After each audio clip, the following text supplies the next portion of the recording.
11 o'clock. Welcome everyone to the Voice of San Francisco Sunday Brunch Space. I am your favorite editor-in-chief, Mike Heggie. We've got our editorial director, Susan Dyer Reynolds, and correspondent Erica Sandberg as well.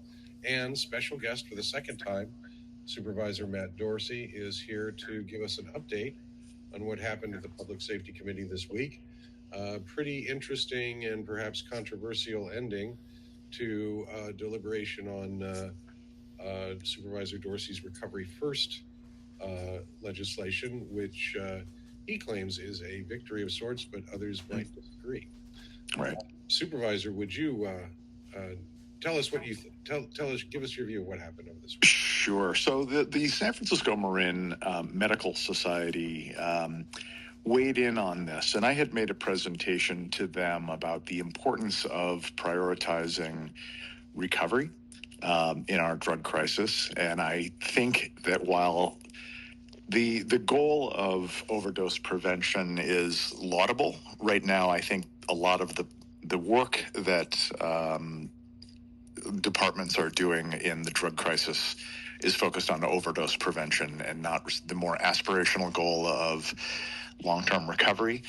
And we had an interesting back and forth when we were talking about this. Doctors like the term remission. That's a term that's used. I think we probably are most familiar of it when we hear people talk about being in remission from cancer, but it is the term that is used in the Diagnostic Statistical Manual of the American Psychiatric Association, the DSM-5. They use remission to mean long-term abstinence free of illicit drug use. So they sent a letter to the Board of Supervisors a couple of days before the hearing. It was a support if amended letter. I was good with their amendments. I think it clouded a little bit. It made it a little bit less clear than I would have liked, and I suggested adding 5 words to it. What I heard back from the medical society was that they would need to have a board meeting, and it wouldn't be something that they could do in time. So I talked to a number of supporters and then tried to reach out to some others. I know one person who's particularly critical of this actually didn't get back to me, but I did try to give everybody who had been my ally in this space a heads up on what the amendments were asking for. And I think the consensus we got was it would be better to do this because the proposed amendments define remission from substance use disorder as, and I'm quoting, living a self-directed and healthy life free from illicit drug use. And then it enshrines that as the long-term remission as the primary goal for the city's substance use disorder policy. So this is an important step forward. It has been covered by the Associated Press, and I think it is, as a national story, that San Francisco is making a step forward or toward, in my view, forward toward making recovery the objective.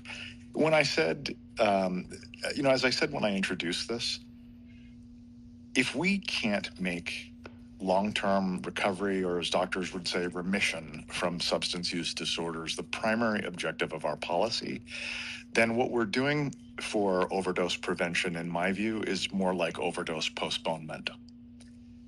We can't just keep this cycle going, and I think that's the message from the Lurie administration and others. Right now, one lesson of this is, I think I will say we sometimes get bogged down in semantic conversations, but I think if people look at the substance of this, this is an important step forward. Now, we got it out of committee with 3 votes.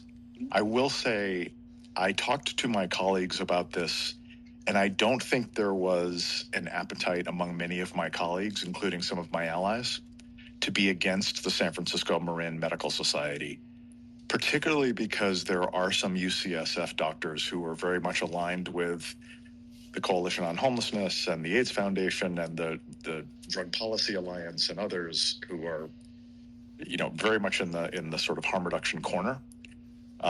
If we were to be against the entire medical establishment. It would have been a problematic position, and I might not have had the support that would be enough to get this across the finish line. And you were going into this with 7 co-sponsors, seven co-sponsors. Yeah, I had 6 co-sponsors. Some of them would peel off if given the presence of this conditional opposition from the Marin Medical Society. I had some conversations about it, and I think there was not a comfort level. I think especially with the people who read the letter, they didn't understand why this isn't. I think everybody gets that the term remission is not one that people in the recovery world use.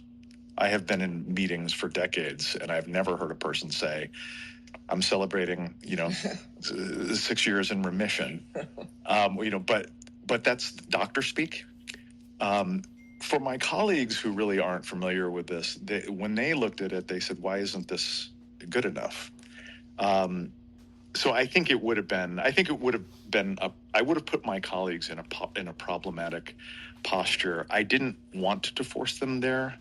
And right now I've got 7 votes with myself included. If I lose 2, we lose. And I would have a hard time. It would bother me to put the San Francisco Marin Medical Society, which, while I have some disagreements with their wording, they got where I wanted San Francisco to be.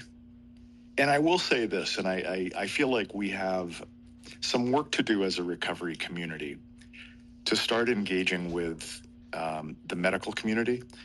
Interestingly enough, there is not a scientific consensus or medical consensus on what recovery means. And the Medical Society found a definition that NIDA uses that defines recovery as, working toward self-fulfillment and working toward abstinence, but doesn't define it as being rooted in abstinence.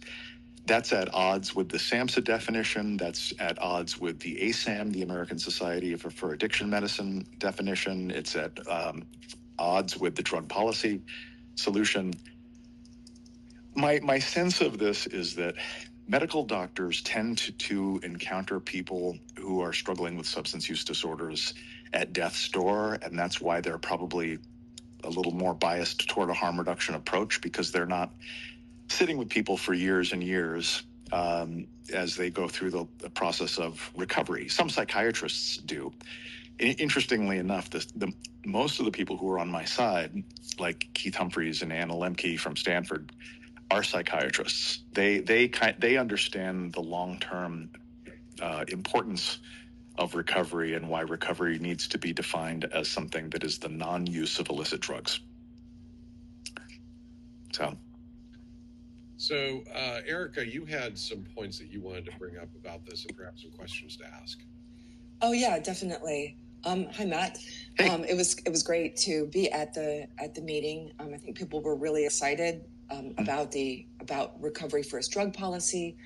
The ordinance it definitely got people, obviously in the recovery community, excited, but I think other people as well.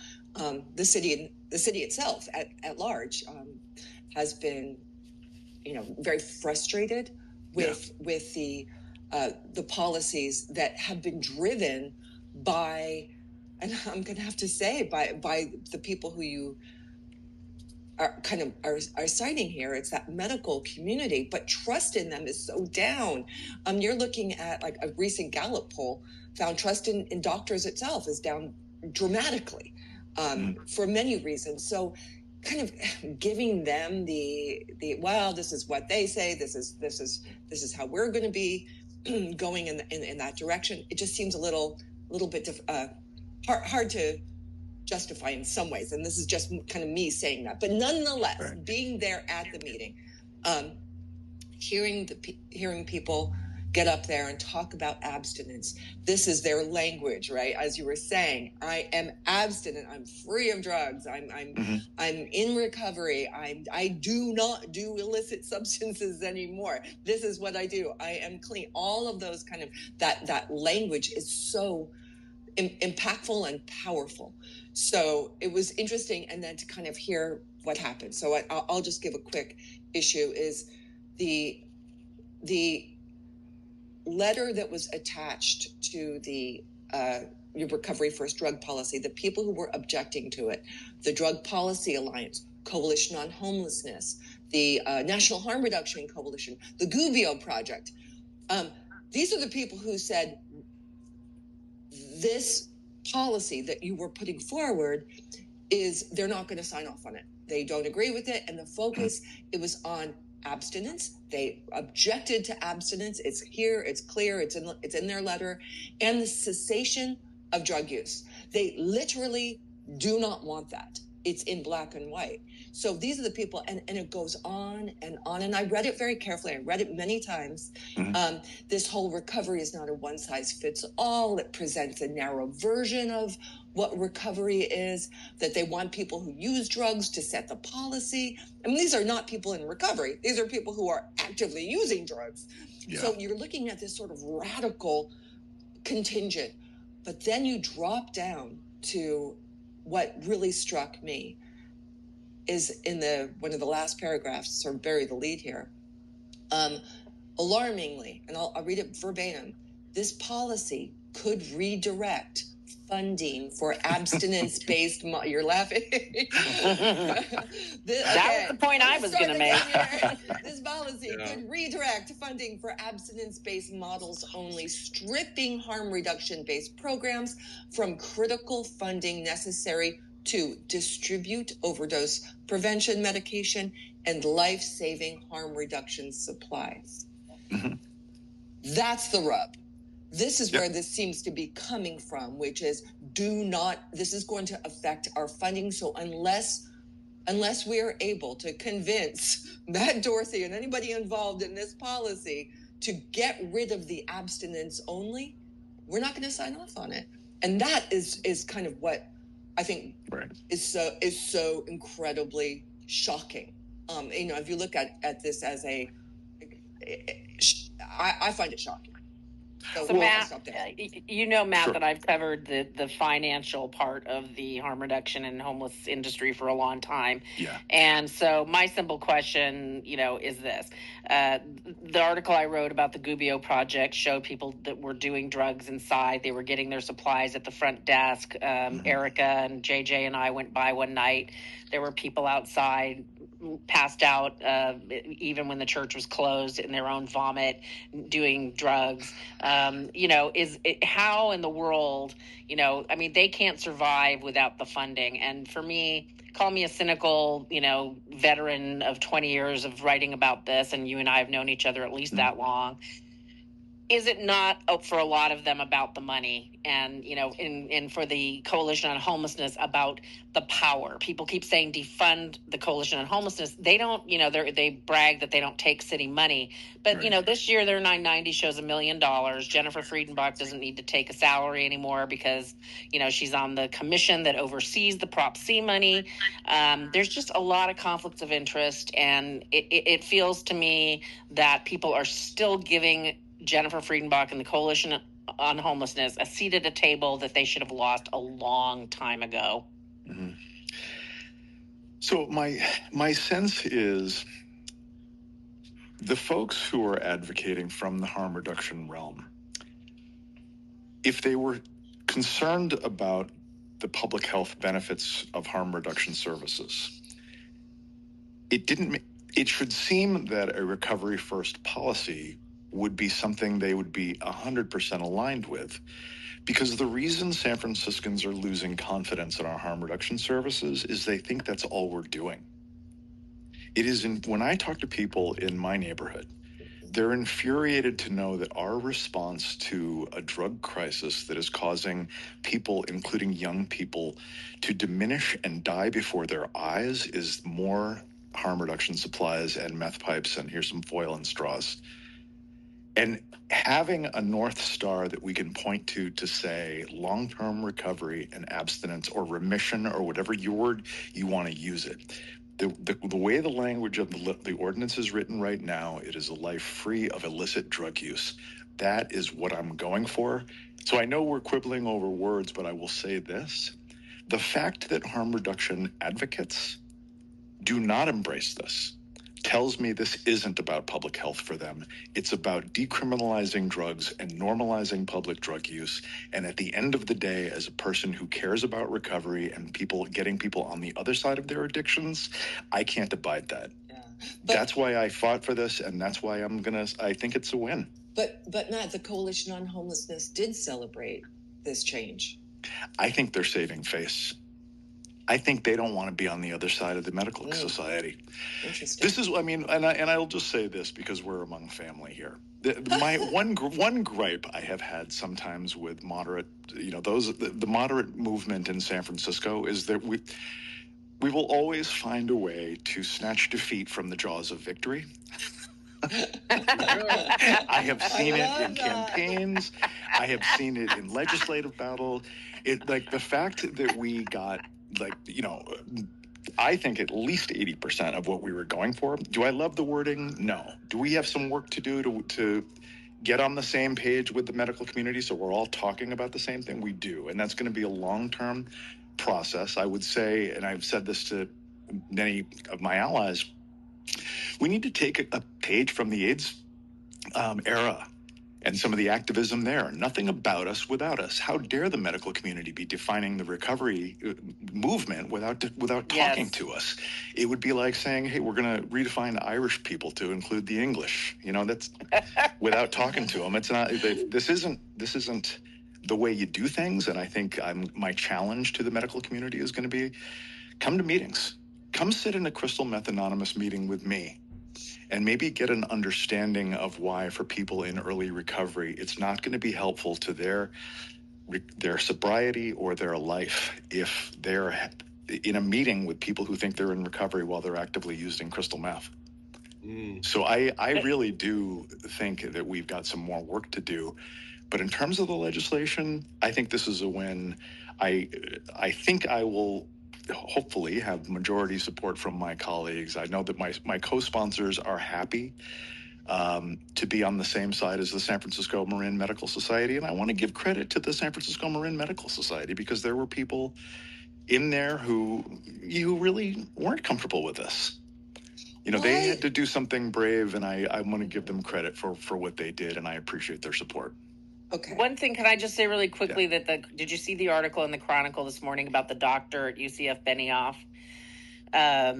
She was transferred from Oakland, UCF Benioff Children's Hospital, because she was stealing drugs, and then she was transferred to the San Francisco UCF Benioff Children's Hospital, where they found her with a needle in her arm 2 hours after she was supposed to be an anesthesiologist for an operation on a 2-year-old.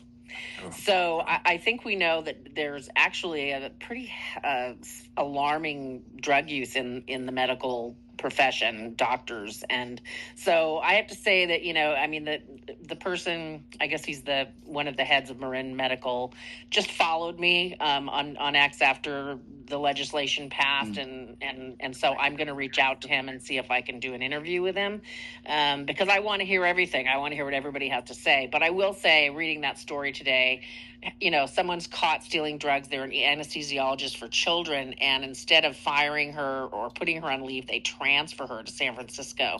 The medical community itself has some issues to deal with. Yeah, they do. And I have a couple of questions for you, Matt, regarding this issue about the word abstinence. I mean, I think words mean something. And to back away from the word abstinence, is there a way to kind of back into it? This is something that is so intrinsic to the recovery community. That I have loved ones in recovery. They say that, I think every other word is abstinence in a lot of ways. And to remove it from these conversations and to remove it from this, it just seems very counterproductive and insulting and, no insult to you, but is there a way to reintegrate it?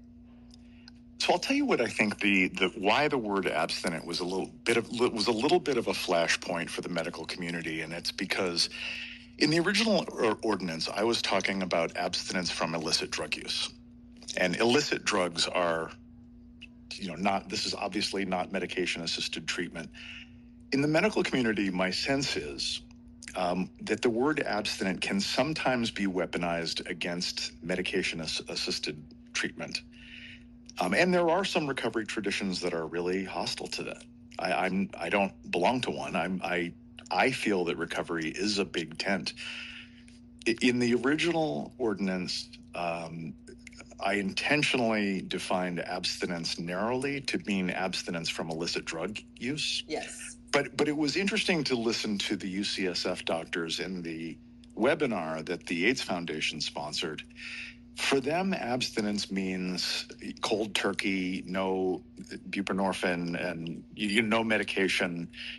We were really talking past each other. And I think that's why just having the word abstinence, it means different things to people. And we really are bogged. I don't want to minimize it because we're bogged down in semantics, but these semantics are important. And I will say that we all have to do some work to get on the same page about what we're talking about. It was interesting, even in the UCSF webinar, there was a question about, well, isn't harm reduction treatment? And there was one doctor said, no, harm reduction's harm reduction. I have, I think everybody is conflating a lot of different things, and it's, we do need to get on the same page. And my challenge to the recovery community is, hey, we gotta do more to engage with the medical community and vice versa. I want the medical community, hopefully, to be more engaged with the recovery community. But much like AIDS activists back in the day, nothing about us without us. Okay. Can we, to a question from somebody that just sent me a text, instead of calling it recovery first, would you then call it remission first? No, because recovery is front and center, what people understand. Why would we diminish the value of what we just did? Remission also in the definition in the ordinance mentions the importance of recovery. Like, why would we diminish the value of what we did that is getting national attention right now? Recovery is part of this. Mm-hmm. And then the last for me, for you, and then if anybody has any other questions, that would be great, is I noticed in the letter that went out opposing this policy, they said San Francisco must also deliver on the promise, I don't know where this promise came from, but on the promise to establish wellness hubs, a key cornerstone of the 2022 overdose prevention plan, to provide linkages to care. In other words, safe consumption sites. Are you going to be promoting that or not? I think, like the Dubio project, for example. Yeah, I think that's off the table through the Trump administration. Okay. I want to be honest about this, because I think, I have been consistent over the years about this. If we had a cooperative federal government and we were to make an agreement, sort of like what Zurich, Switzerland did, that we're going to have zero tolerance for public drug use on the street, and we're going to have a handful of supervised consumption sites in parts of Zurich, which are, by the way, strictly limited to residents from Zurich. That's right. If we were to have that deal, I think it would win overwhelming support in San Francisco. The thing that Switzerland has that we don't have is a cooperative federal government. And we didn't. And they don't have fentanyl, Matt. Yeah, this is true. It's out. That is. And they don't have drug tourists that they allow to do drugs, and they don't. And they arrest drug dealers. Yeah. I think that Jackie Fielder, rocks between the head. I'm sorry. She just basically repeats whatever Dean Preston, pulls her strings to say. But she doesn't know squat about the 4 pillars, because anyone who's read the 4 pillars knows that there's a strong theme of, again, residency only. There is no fentanyl. There are no drug dealers allowed. Drug users are really, even if you go to those consumption sites, they push you toward abstinence. They push you toward recovery. Yeah. So for her to, for her and for, frankly, Dean Preston, long gone Dean Preston, to push that is disingenuous. It would never work here. Well, I think there are some lessons to learn from Switzerland, and there are some other cities that embrace 4 pillars strategy, including in Germany, where I don't think they allow supervised consumption sites, but they do have approaches to 4 pillars that we could learn from. I had an interesting conversation with the consulate for Switzerland here in San Francisco, and he would like for us to have some kind of a trip out to Zurich, because one of the things that they want to hear from San Francisco about is, what do we do when fentanyl comes here? Everybody knows that it's just a matter of time. These synthetic drugs are too easily manufactured, too easily transportable, too profitable, too addictive, and obviously deadly. And what he said to me is, listen, San Francisco, we're a sister city with Zurich, Switzerland anyway. But he said, we welcome San Francisco to learn from our past because we need to learn from your present. I would love to cover that because I've been talking to Erica and Mike about the fact that we would like to we're going to, hopefully in the coming year, the Voice will be going to some of these places and interviewing, including Portugal, interviewing some of their drug czars, because I really think people have especially the people like Jackie Fielder, have a big misconception of how drugs are handled. Like, for example, in Amsterdam, things have completely turned around. A friend of mine that went to Amsterdam told me he wasn't even allowed into the cafe because he was not a local. Yeah. They're greatly moving away from, hey, let's have a cafe where all the tourists can come do drugs, because guess what? It drew drug tourists. That is, it was interesting because that was one of the conversations I had with the Swiss consulate. During the 80s, Zurich, Switzerland was the destination city for heroin use and a lot of bad behavior. They were very aware of the drug tourism problem that they were having. And to this day, their response is aware of that. And that's why there is no services made available to people who are not residents of Zurich, Switzerland, and they will send people back and deport them, and this is no joke for them. Yep. So yeah, you need to let Jackie know that. I think Jackie probably does. I mean, I'm hopeful. I am hopeful that the 4 pillars construct is going to give us, as policymakers, a framework to put aside some ideology and maybe make some progress that San Franciscans are demanding of us. Hey, Matt, can I put you on the spot here and ask you if you'll write something about this for The Voice at some point and as an op-ed? Sure, I have nothing else to do. I also want to let everybody else know that I see Gina from Mad Ad is here, so if she wanted to say something, please message me and I'll pop you on as a speaker. I tried inviting you as a speaker earlier, but you didn't respond. Either way, whatever. Okay. Okay. I appreciate you coming on, first of all, Matt, because it's, most supervisors run for the hills when the media, when they've been on with the media. Coming on the first time is a big deal, and then coming on after the legislation is a big deal. So I first wanted to express, I've known you a long time as a journalist. We've agreed and disagreed on things, but over the years, I've found you to be very straightforward, and I do appreciate you coming back on. Oh, thank you for having me. Absolutely. Thank you very much. Thanks. Happy Sunday, everybody. Happy Sunday to you. Okay. Happy Bye. Sunday. Thanks, Matt. Okay. I know that was a last minute addition to this Spaces today. There was some, we could just kept going, and I certainly appreciate Matt addressing of this. One of the questions that didn't get addressed, though, was why this happened at the last moment. The change was very quick. It happened right before the meeting. People were blindsided, and I think that in a way is sort of that got the anger up among the recovery community. It's like, nobody wants to feel like they're being misled or left out of the conversation when this is their conversation. So that was really upsetting. And I'm sorry that we didn't get a chance to talk to Matt about that. It certainly can be upsetting, particularly on an issue like this. Although in my experience, observing the board and observing committee meetings, this happens a lot. Yes. Yeah, it does. Is what you're going to end up, and often what you end up having at the end is a compromise measure of sorts. Yeah.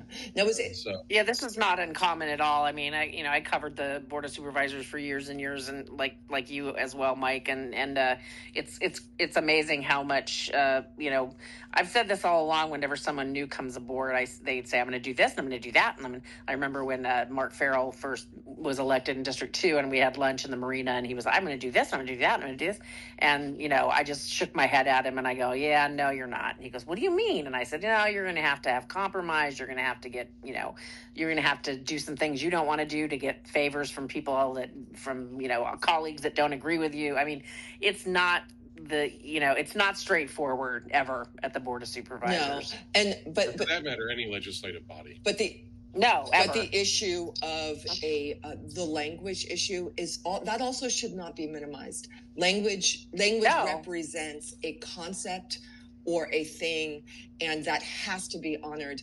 And when you talk about abstinence, that does mean and you can define it as abstinence of illegal drug use. Great, done. Right? But it's very similar to if somebody were to have a conversation with their partner who is cheating on them, and then you say, "Well, you cheated on me." Like, well, not necessarily, really, and then you start kind of twisting what that means, and you know what it means.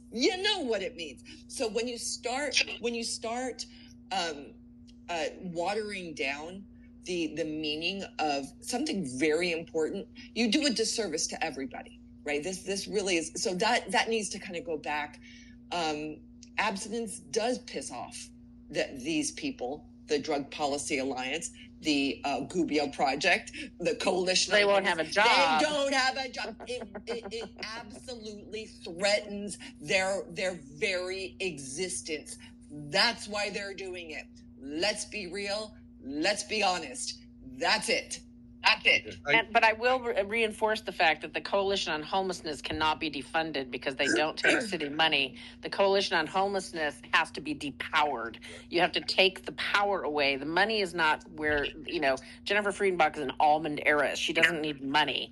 Kristen Evans' father owns a $12 million home in the city. She doesn't need money. She's an heiress to her father was the CEO of the largest aluminum company in the world.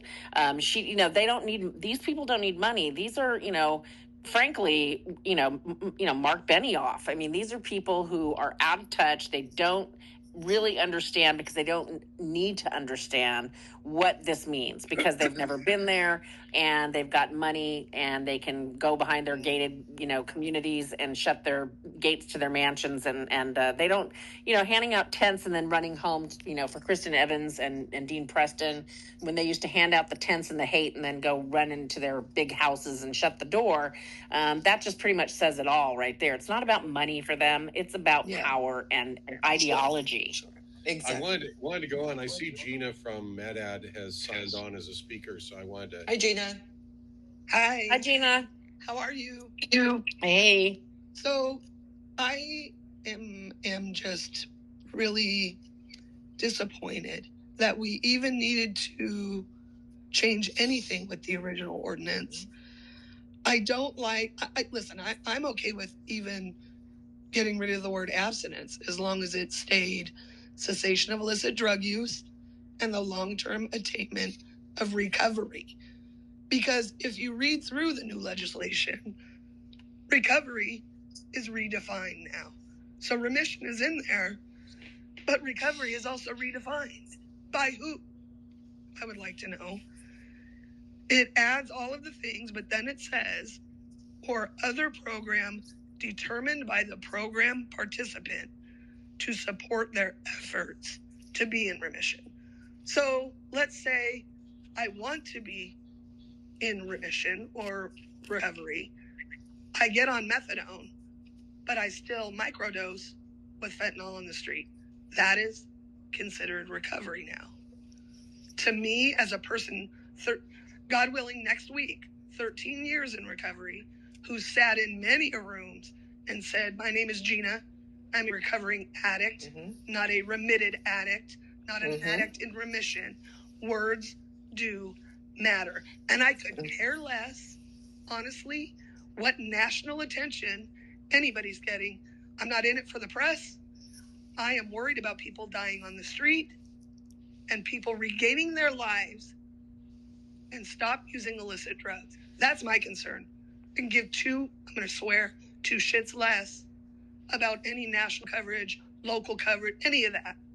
These words matter, and you give as Matt called him, I love Matt, he's a friend.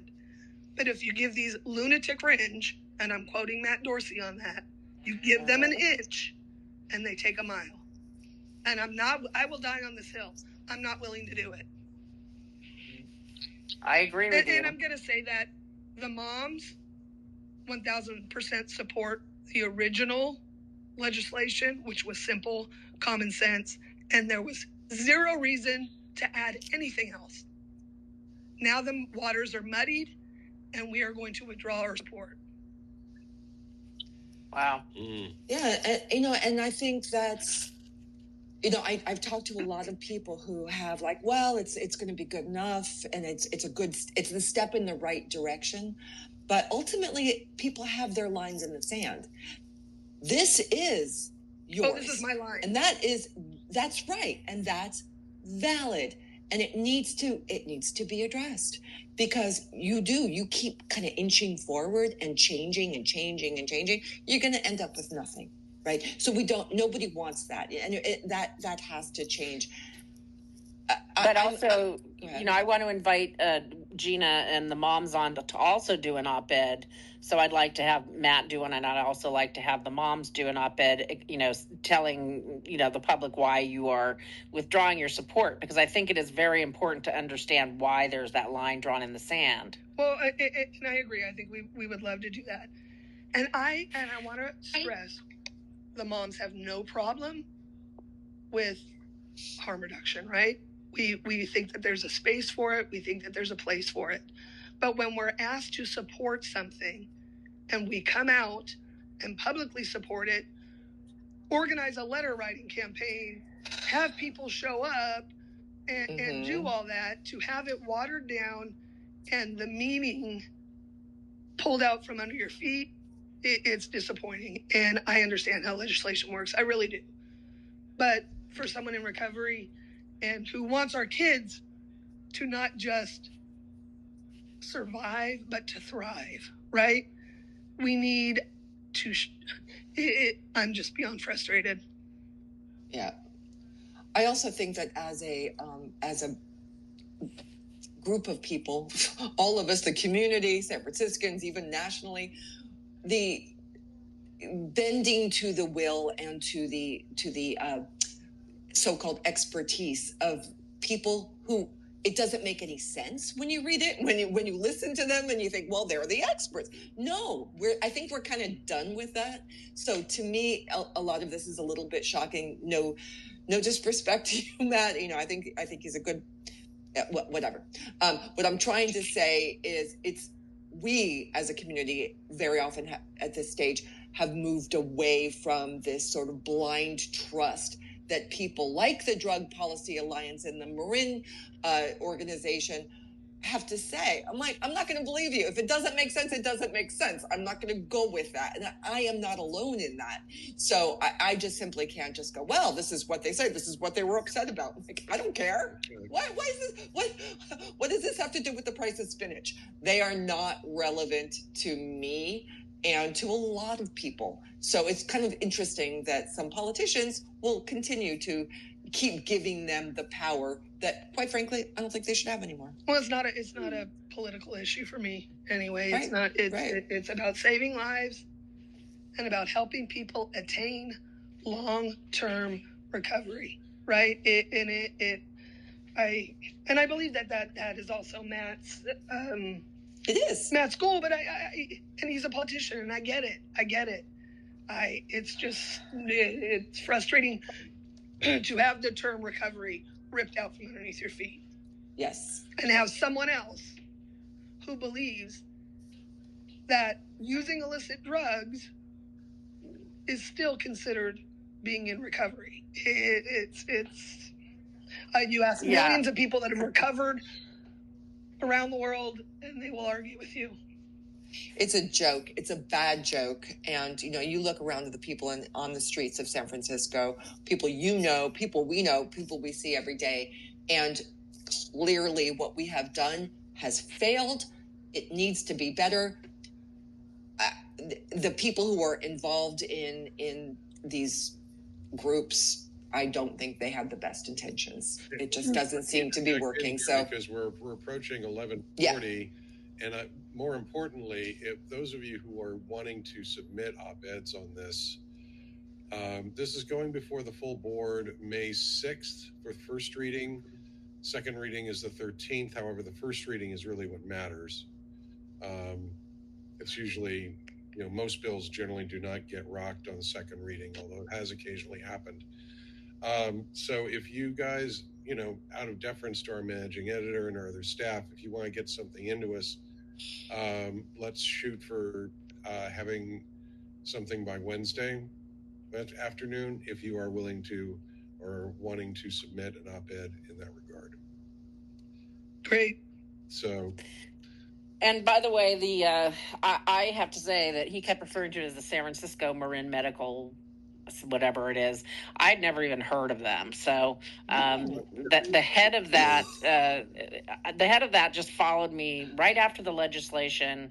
And he mentioned, when their group was mentioned, that he followed me. And so that I'm going to use that as a way to reach out. And I will ask him if he'll do an interview, because I do want to hear whatever this group is, the Medical Association Marin or whatever. I'm pretty aware of all these organizations, and I don't know where they came from. But it could be that UCSF doesn't seem to have, maybe they don't really have a lot of credibility because of the direction they've gone. When you've got the head of their biggest, the Benioff Homeless Initiative, which rakes in millions, and you've got, Margot Kushel, whatever her name is, standing up and putting posts up that say housing, not handcuffs, and saying that drugs and homelessness are just a result of they need housing.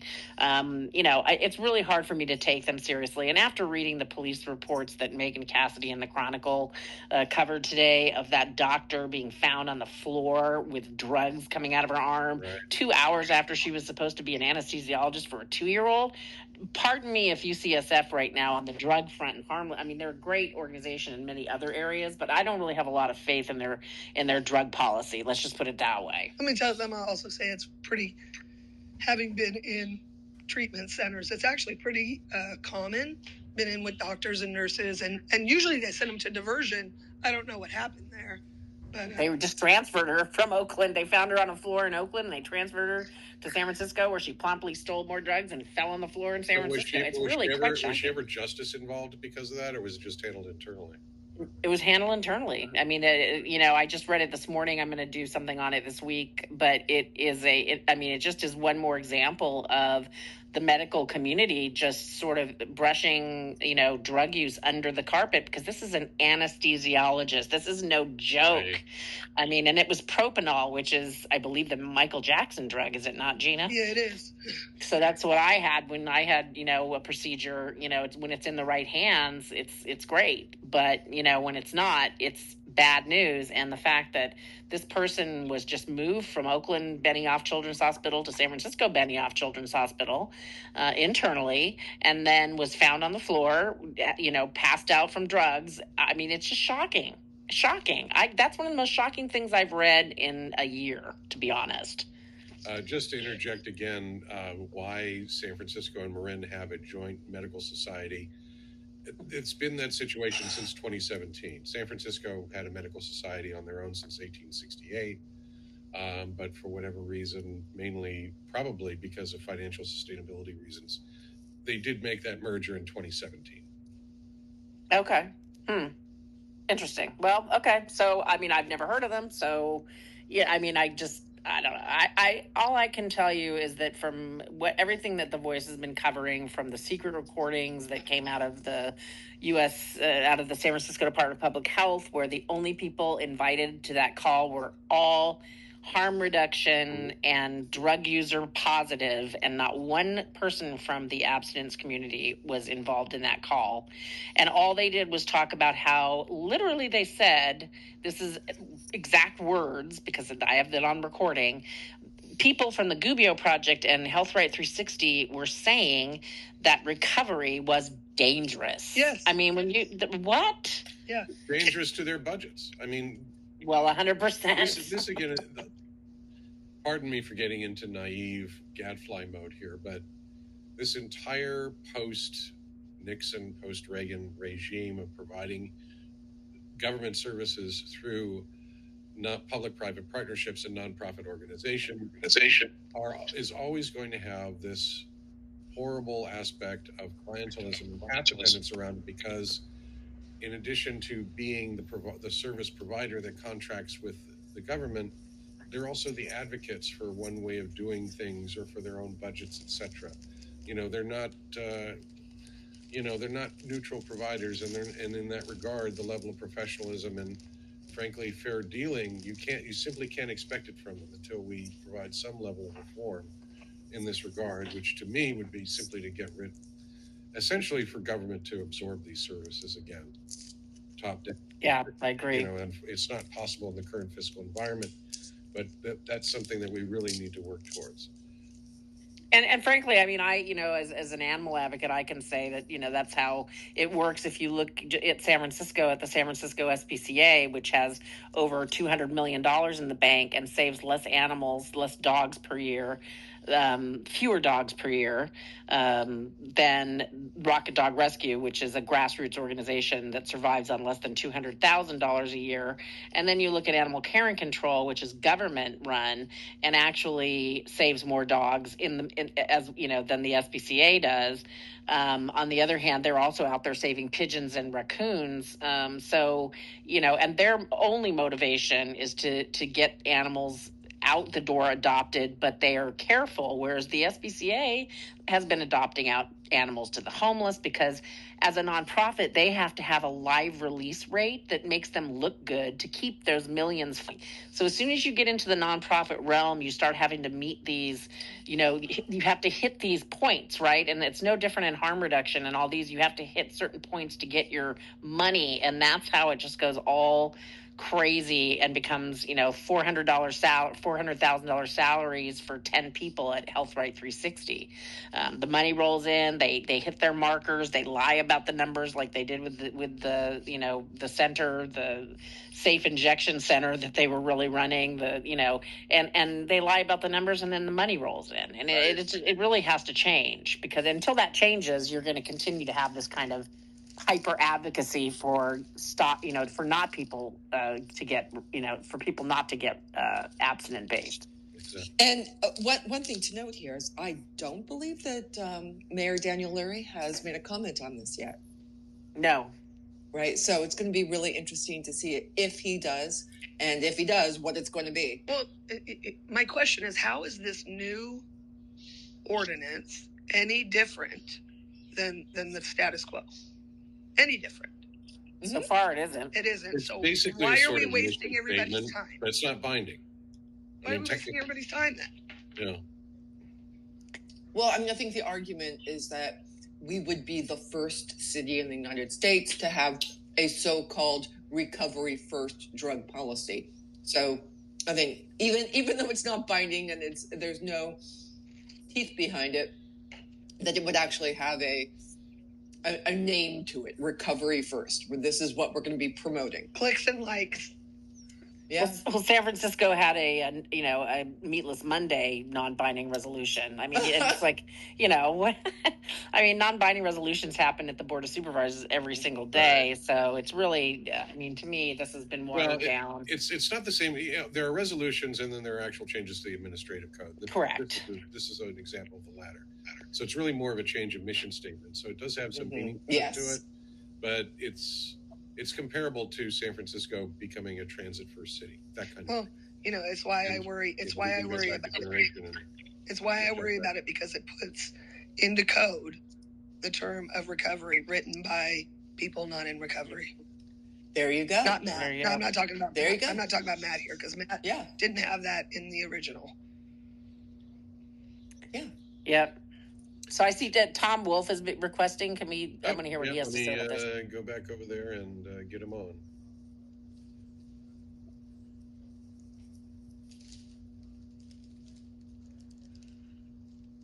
Tom, This is are safe. you on? Tom? Hi, Tom. Morning, Good Tom. morning. Hi. How's everybody doing? So you know, I first of all, I have mixed feelings about all of this that's happening because I don't like how it is driven a wedge into our recovery coalition that we have here in San Francisco. Because I still support the measure, the actual legislation or the ordinance going forward. The thing is that it's not about changing the language so much. It's about, I'm going to use this because I'm going to go to that Board of Supervisors meeting and give public comment on May 6th. And what I'm going to do is I'm going to turn this around on the harm reductionists that are running around doing a ridiculous victory lap right now. I'm going to be like, okay, so the language has been redefined in the ordinance to reflect the cessation of drugs, et cetera. But I'm going to turn around and point at all the harm reductionists in the room and be like, all of you, none of you have helped to do any of this. All that you have done is help to enable all of this to get worse. So I don't know why you're doing a victory lap, because even this definition now, you're not meeting that. So you all suck. That's basically how I'm going to put it. One bit of advice, Tom. When you do that, they don't allow you to discuss what's on the agenda that day. So you don't want to mention the ordinance. You just want to talk about it in general terms. Right. Okay. So, well, that can easily be done. And then the other part of this is that, and I know that there's disagreement here, and that's okay. That's human nature. Is that San Francisco's official drug policy, if this passes, will be a recovery first drug policy. And define recovery now, Tom. I understand. No. I agree with you, Gina. I'm with you. But just in the optics alone, it will say San Francisco is a recovery first city. That right there, to me, is a win. That's a victory for us, for all the work that we have been doing for the last 5+ years. And we should be embracing that part of it. And then the fight is going to continue, whether they change the language or not, down below between us and the harm reduction advocates out there, because they still have all the money. The actual policies that are being implemented by the Department of Public Health are still harm reduction focused. And this ordinance does absolutely nothing to change that. So I just want to put that out there for people to consider. Well, that's a fact. Gina, you know I'm with you, but I'm just thinking it's like more nuanced too. You're at the same time. We have to think about optics, and the big picture does matter, especially considering the new federal administration that's here. Like Kennedy's the recovery guy, you know. So the big picture does matter. And when you say recovery first, and then read down one section, and recovery includes someone able to use fentanyl, but because they're on methadone also, that is considered recovery. I can't accept that. I can't. I agree with you, but 95%. So here's the thing. It doesn't specifically say that, number one. But so it's nuanced, right? So that's all depends on the person's interpretation of the language. And so for me, the way I look at that is that, look, in all my advocacy work that I've been doing, 95% of the people out there, of the public, have no idea what drug policy even is, right? So for San Francisco to put forth a statement saying we are a recovery first city that is now focused on the cessation of drugs that will eventually lead to someone's drug-free lifestyle, to me, I'm willing to accept that now as a step. I'll put it that way. I have a line in the sand too, and the line in the sand is going to be the amendment they're going to introduce on Tuesday to try to make overdose prevention part of the definition of recovery, and I won't agree to that. And if that gets put in there, then I'm walking away from the whole thing too. But until, but if it doesn't, and they actually we stay where we're at right now, I'll be willing to go forward with it. I'm not worried about the 95% of the nation. I am worried about the Drug Policy Alliance and the other quote unquote lunatic fringe that will take that one piece and run with it. And you know this because we've seen it. That's what I'm worried about. Yeah, well, and you should be. I agree. We should be always worried about that. And they're a huge. It's still a war. It's a war that we are waging with them, that they started. when they started attacking recovery and abstinence. That's going to continue whether this ordinance passes or not. It's not going to stop. It's not going to change anything that I'm going to say or do, or anything that you're going to say or do. But for the purposes of putting it out there that recovery is on the map now in San Francisco, having a recovery first ordinance, and it actually, to me, makes sense. And it's a victory in that way. But there's still obviously more work to be done. I know y'all don't always disagree. We'll all agree with that, and that's okay.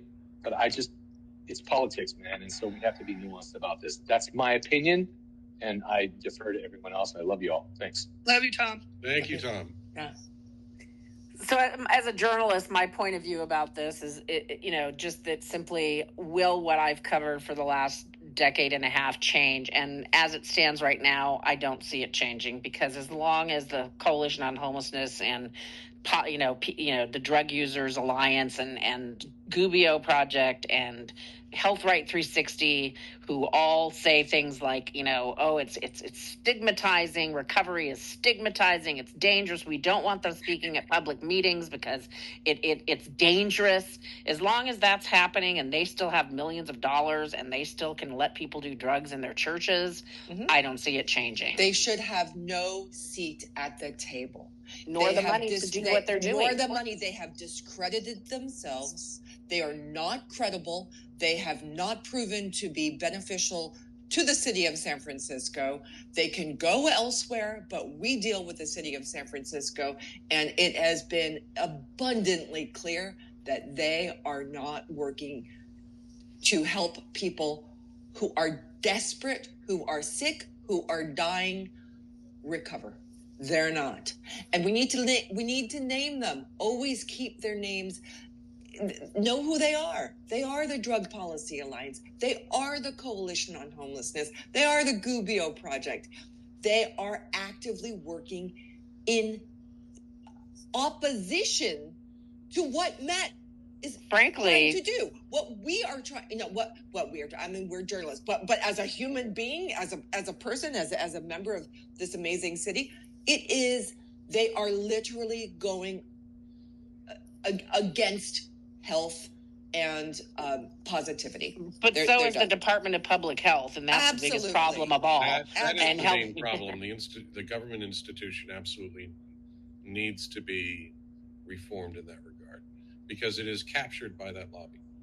And I think that's why it's so critical that good journalism continues, because if you don't have people, hopefully us, other people as well, jump on to pinpoint who's doing what they're actually saying, what they're actually working toward, what they truly want, right? You're going to have this, it looks like, these sound like perfectly good measures to me, I encourage everyone to go back and read the article I wrote that quotes from the hour-long tape that was recorded of the Department of Public Health talking to all the harm reduction contractors that they feed millions of dollars to, and listen, throughout that, how many times they talked about funding.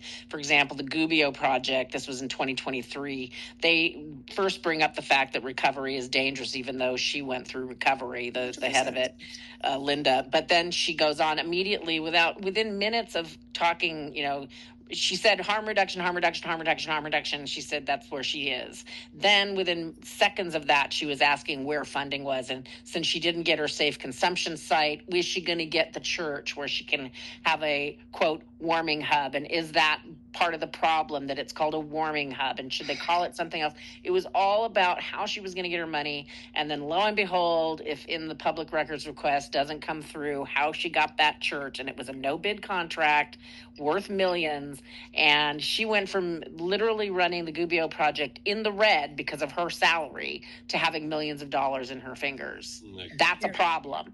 This is why I'm so concerned about the open-ended language. The open-ended language is taken and twisted and muddied, and I'm not okay with it, because I know how these groups work.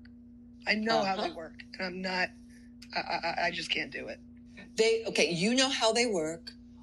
I think that is what needs to be the information that everybody needs to know, because but not everybody else does. I have unfortunately lost trust, lost faith, because people will lie to you straight to your face. Here you are, maybe you're writing a story, or you're actually just, as a community member, you want to get information, right? You ask, will you do this? Oh, absolutely. Or no, I won't do that. And then they turn around and they do that exact same thing. Let me give you an example here. I know quite a few of the parents who've lost their kids to fentanyl poisoning, right? Who took the one pill and thought they were buying something else, and they died. They found the kids dead in the bedroom. You go into the National Harm Reduction Coalition. They have every 2 years they have a big conference, and they list the itinerary, the agendas. Right? There's 2 or 3 meetings at every one of these on the planning and strategy on how to take away the voice of these parents who are grieving and lost their kids, how to turn that around and add a harm reduction lens, how to pull their grief from them and use it to benefit harm reduction. I know how these groups work. It's all about funding, and it's just it infuriates me. It infuriates me. Yeah, it's bad. It's just bad. They're I hate to define people as bad or good, but these are not good people. When I say that, as in they're not trustworthy, right? They're not going to. At the same conference, the medical director at that conference was found dead in a room from an overdose. A doctor. There you go. At that conference. So right. Wow. This is where we're at. Right? This is where we're at. That is essential information. So why do they have a seat at this table? This is not where they should be sitting. Go figure out your own problems. Do not, if I were a politician in San Francisco, I would be very clear. We're done here. That's how I would approach. But my thought is, it takes an addict to save an addict, right? Each one teach one. It's right. It's yes, we need the medical doctors for the medication, but take a seat and let the people who have been there help the people who are out there. Okay. All right. Well, I've got to go because I'm a tour guide this weekend with my family members. So, I hope everybody has a wonderful day. Thanks for allowing me on these conversations, Gina. So good to hear everything that you have to say. Susan, Mike, let's keep these going. This is great. Thanks, Erica. Thank you, Erica. Bye. Okay, so it is 12:02, so we're now in overtime. We were going to cover two other topics, but I think what I want to do instead is just give you the highlights. Commission reform. We approved Prop E last major election, and so now there's this task force that is meeting to figure out ways to reform commissions. And one of their first meetings was April 16th, and I followed that one because a friend of the publication, Carol Ito, decided to get up and speak to the committee and submit a letter with regards to the Commission on the Status of Women, which has been in the news because Kimberly Ellis, the head of the Commission on the Status of Women agency, which is important to point out because you have a commission that has people who are appointed by politicians to oversee the agency, and then they hire the director of the agency that actually does the policy. And in this case, this was Kimberly Ellis, who we find out has been doing a lot of power mongering on the city's dime, and Mayor Lurie has asked that commission to fire her, and they did. Carol went up to them and basically said, she's served on that commission in the past. It doesn't reflect on what that commission has done in the past. Please keep that in mind. Blah, blah, blah. Because right now it's not entirely clear what that task force is going to be charged with or how they're going to approach the problem. Right now they're basically in research mode. And they got 2 interesting documents, one of which they discussed at that meeting. One was the civil grand jury report on trying to change commissions. And they had some very interesting observations about how the fact that, yes, there are too many commissions. We have over 100 commissions. People have a hard time getting a hold of the actual list of the commissions, which is, some people believe that there isn't a comprehensive list. The question is, there is a comprehensive list. The question is whether or not it's complete. We had this, we emailed each other back and forth, and then I finally went to the city attorney and got the most recent one updated last week from them. So there is, in fact, a comprehensive list. Whether it's complete, we'd have to look. And the whole other issue of exploring ideas of whether or not every commission should have a sunset, for instance, which is probably a good idea, because if these bodies are there for a reason, and if the policy is still an issue, that's certainly an issue. But the other document was also quite interesting. It's the draft of a ballot initiative for another round of commission reform. And what this would do is take all of the existing not only the many policy-based commissions that we're complaining about, but even the enterprise department commissions like the airport, SFMTA board, PUC, police commission, etc. The really high-profile sort of sacrosanct commissions, and reorganize their appointing authorities, by which basically what they would do is they would take one member out, set them aside, because the commissions have odd numbers of members because you don't want deadlocks. So they take the odd member out, they don't remove them, but they set them aside, and then what's left is half will be appointed by the mayor, the other half will be appointed by the Board of Supervisors, and that last person odd and person out will be appointed by the city administrator. It's an interesting idea, especially since it reaches out even to those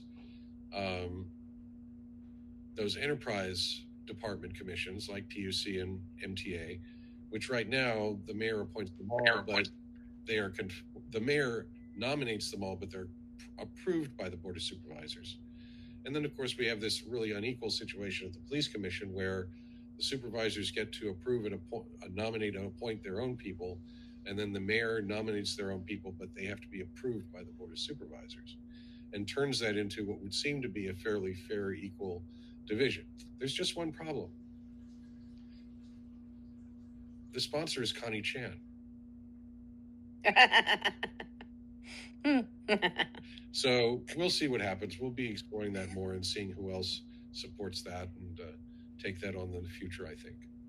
And I think we are going to start, we are going to maybe break that list up between us and start doing a little digging in to these commissions and later into the departments. I remember years ago when I was writing a story about Naomi, man, time flies. Naomi Kelly, who was the city administrator at the time, who was Harlan Kelly's wife, how she, forced Rebecca Katz to step down from her post as the head of animal care and control. And the reason why was because she didn't like the attention she was getting, pushing to get a new shelter. And actually, ironically, I had, Scott Wiener on the cover, sat with him 2 hours in his office. He was instrumental in getting that new facility, which, by the way, if we had an earthquake, the old facility would have collapsed and every animal brought there would have died along with the people working there. What I wrote about in that was, with the fact that the city administrator, clearly she and Harlan Kelly at the time were both, appointed by Lee as a favor to Willie Brown and Gavin Newsom for him being a caretaker mayor who then ran to be mayor, but continuing in that role of letting them still have power over the city. So, during the research on that, I also found out, for example, that the copy department, there is literally a copy department in San Francisco that, prints out the copies of agendas and things, had a bigger budget than animal care and control did. So there's some very odd, when you start looking at some of these commissions and some of these departments, you'll find some of the weirdest things. but you'll also find that the power structure that is built from who gets these positions often comes from outside of the city, at least in the case of the city family. So, it's hard to say with Connie Chan because she's disappointing, people like Julie Pitta that worked on her campaign and went around stealing the signs of her competitor, by becoming almost moderate in some of the things she's doing. Mm-hmm. So I'm really not sure, what to say about Connie right now. She's been handed a lot of power in exchange. She gets to stay budget chair again this year. And speaking of which, that's something. A lot of the things that we're talking about, including, for instance, housing. To jump over to housing for a brief second, the upzoning plan, which everyone got really upset about earlier this month at the Planning Commission, that's actually not going to get considered by anybody for a vote until the fall. I've heard this. Interesting. I've heard this from the Planning Commission or from the Planning Department. So the budget folderol is going to happen first because that's all through the last part of May and June. That's going to be a bloodbath, simply because of everything that's happened since COVID, basically. But in terms of this whole commission reform thing, it's going to continue, and I suspect people are going to find a way to balderize it, but hopefully we won't have 100 commissions that stay on forever. Just way too many commissions. I mean, let's just be honest. Way too many commissions. Now, let me actually tell you see if I can do this briefly, because I am actually a former commissioner. What? How did I not know this? Shortly after Leland Yee got elected to the Board of Supervisors for the first time as an at-large board member, I got nominated to a body called the Comprehensive Community Policing and Public Problem Solving Strategy Task Force. Sorry. And it's a very performative name. And this was a task force, which is technically a commission, that was created by some legislation that had been passed some years before, and was sponsored by Supervisor Willie Kennedy when she was in office. And it's basically about community policing. And I spent most of I think I was appointed in 1996, 1997, and the commission itself sunsetted in 2000. And I was the only member of that commission. And I would call around to the different appointing authority, because they had appointing authorities from different groups, like Officers for Justice and the POA. I said, "Are you going to nominate somebody that can go? We can start working." You get on the other. I don't know. Let me call you back, and so basically, I just sat there as sort of a tripwire in case somebody else wanted to use the commission for ideological purposes, because I was not about to turn around and start issuing, opinions or declarations as a one-man commission, which might have been fun, but it wouldn't exactly have been, above board. So that was my experience as a San Francisco commissioner. Oh wow! Yeah. Seems like that belongs in an article somewhere, Mike. It does, and it'll eventually get in one. And I guess we did say we wanted to talk about my housing article a little bit. Yes. I simply because that's an issue that I've sort of lived, not only as a journalist but as an activist. There are things that I try to, spell out my own view on this very quickly, and I generally regard as common sense, and other people in the city do not, which is that, San Francisco is always going to be this beacon or attractant for people who are starting their careers in the knowledge-based industries. We're right next to a bunch of research universities. We're in the right place and time, and we always will be. And, certainly the Bay Area generally will always will be. I mean, one of the first common, and it's been that way for generations. One of the first conversations that it visualized the atomic bomb took place at the Bohemian Grove. one of the first conversations that Visualize will eventually become Google happened at Antonio's Nut House, which was a great place in Palo Alto on University Avenue, where my dad used to go in his final years. Yeah. And lots of stuff like that has also happened in San Francisco. So it's always going to be that way, and we always should try to make room. And if you read the article at the Voice of San Francisco, my basic thesis is we made a big mistake. We made two big mistakes from the 1950s through the 1970s, where we had establishment people essentially try to turn San Francisco into a show place for commuters, and they kicked out a whole bunch of low-income people. It also started the chain of erosion of our city's Black community. And then other people reacted to that and they reacted by downzoning neighborhoods, residential neighborhoods, and that also contributed to people being priced out and further erosion of the city's Black community and other communities. And we need to undo that. We need to undo that in public policy. And one of those things, we've made a lot of progress in that regard in the last 10 years, but we have to realize there's always going to be opposition to it. And no matter what we do to increase those goals and loosen up the regulations, the housing is always going to build slow. The housing is going to build. There are going to be times when the housing builds slower than we want it to, for a number of reasons. Construction costs, certain aspects. We haven't even discussed the whole labor dimension of why. What's the difference between, say, for instance, the Carpenters Union? Why is the Carpenters Union at war with the building trades on housing issues, which we should do in a future follow-up? Yes.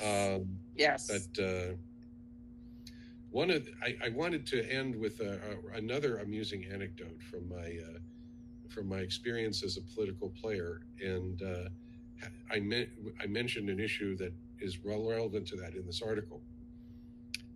When I talk about the early legislation that goes towards the merger of the Association of Bay Area Governments and the Metropolitan Transportation Commission, the two regional organizations that cover planning policy in the Bay Area, I mentioned that ABAG is the agency that governs how many, they set the goals for how many housing units that should be built. And they've always been very conservative in that regard, because most of the members of ABAG come from NIMBY suburban communities who are all NIMBYs.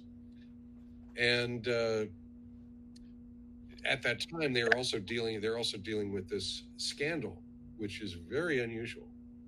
A gentleman named Clark Howitt, who is their ABAG's director of finance, ex-banker, ex-Wall Street guy who was there to determine their policy for issuing bonds and getting the proceeds from that, embezzled like $4 million from ABAG. Almost half of which went towards, this guy was originally from Oregon, and he bought this vacation home / mansion on the Oregon coast with this money. And he named it. He christened it with a name, like the British would do with their mansions or whatever, or their castles. He named it Rincon Hill. I'm sorry. Which is because here's the deal: part of the money that he embezzled was from the streetscape funds for the real Rincon Hill. Oh my Lord! No, it gets worse. It gets worse. He was going to spend about $25,000 for a sculpture that was going to go on the lawn of this. It has like a curving driveway and a carport or whatever, and then next to it is this grassy area where he's going to put a sculpture, because that's what you do. You put a sculpture in front of your mansion. He contracted with a old classmate of his to make a sculpture, and it's called this. He made the sculpture for $25,000. It's called the Eye Basket. This is geometric sculpture. But if you look at the sculpture from the front angle, it's basically sort of like this circular. It's this geometric sculpture, but one of the facets of it create an image in the front that look like, well, basically it looks like the ABAG logo. Oh my Lord. It's the ABAG logo has like 10 rectangles that come together in a circle sort of, and this one had like 8. Oh my Lord. Other than that, it was identical to the. So how did people think like this? I mean, was he trying to create an alternative world for himself where I am the Lord of ABAG and this is what they have done for me? And, why would somebody do that? Enormous egos and lack of fear of being caught. Exactly. Well, he was caught. He had to pay everything back. And part of the problem was that when he was caught, he ended up stiffing the artist for about half of the fee for the. So this is right at the time that the IMBYs are about to start. We start making ourselves known, and right when this was happening, we were starting to show up at ABAG meetings to speak during public comment. Now, ABAG meets at the, I don't know if it's the same building as MTC, but it's a building in Oakland. And the chambers where ABAG would meet for their regular meetings had these large sort of fire escape doors right next to them.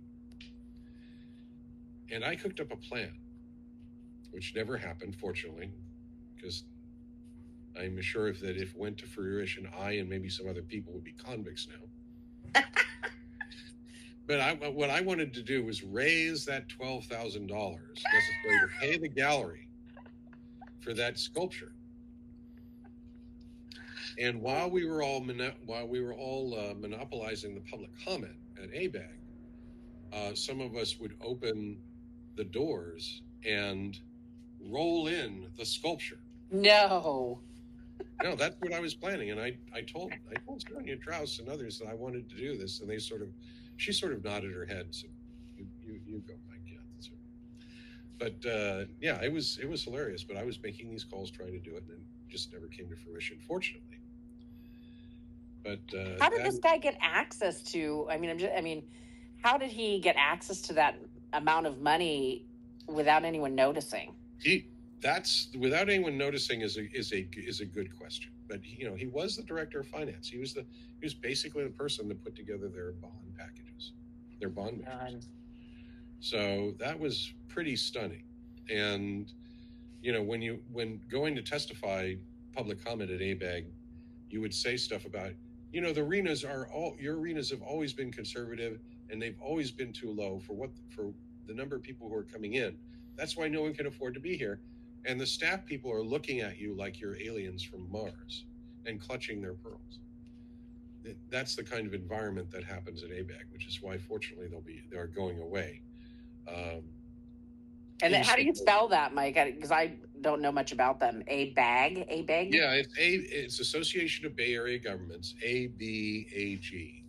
Okay. And they're currently in the process of merging with the Metropolitan Transportation Commission into a new creation of agency, which they haven't really come up with a name for yet. Although from that merger, they have created a third agency, which is called, it's basically about governing affordable housing funds, but I've forgotten the exact name for it. So all of this is happening very slowly, very incrementally. And it's all part of that same legislation that was passed in 2008 in Sacramento that sort of started the chain of housing advocacy and the legislation in Sacramento that so many of the NIMBYs in the town are very upset with, and so on. But it's interesting. So there are lots of little stories like that in terms of the housing advocacy movement, and we'll be looking for more of them as well. Yeah, time for more stories. That's a good one right there. Exactly. And for those of you who want to see that sculpture, it is currently on exhibition in a hotel, in one of the hotels in Santa Fe, New Mexico. No, it is. Well, this sculptor, this artist, is a whole bunch of his work on exhibition there. For all I know, maybe he owns that hotel. I don't know. Oh my God. Oh Lord. Okay. I'm in the wrong business. So how are you doing these days? Oh, wow. Well, I mean, the whole thing for me, I just, that's why the voice is so necessary. We there has to be a counter voice out there right now. The media out that we have is not that counter voice. And I feel very strongly that there has to be a fourth estate. And therefore, I just would appreciate if everybody would go follow us on X, which is at the VOSF. So THEVOSF. And also sign up. Subscribe to our newsletter, which is at thevoicesf.org, the website, and make a donation. You can subscribe monthly or make a one-time donation. It's 100% tax deductible 501c3, not a dark 501c4 like people at the Phoenix Project. Project. The what? The Turkey Project. Yeah, I call them the burning bird. So it is quite funny because I will say in closing that someone who's quite good at hammering out donations to nonprofits did a long thread detailing the dark money on the left, and it was very comprehensive and part of an article that I'm currently working on, including the Tide Center and, various other, Quinn Delaney and all these people. So at the end, there was no comment from the Phoenix Project. And so Seneca Scott actually asked, where did the Phoenix Project go? Because, they hadn't responded to this dark money on the left. And I will give Jeremy Mack some credit because I can tell when he's running the Phoenix Project site versus jealous Julie Pitta, who just likes to, in fact, she just called my story about the man who bashed my editor's husband in the head was yellow journalism. Jeremy Mack was obviously running it that day, and then when he asked where did the Phoenix Project go, he said to bed. Tom was tweeting this at 1 in the morning.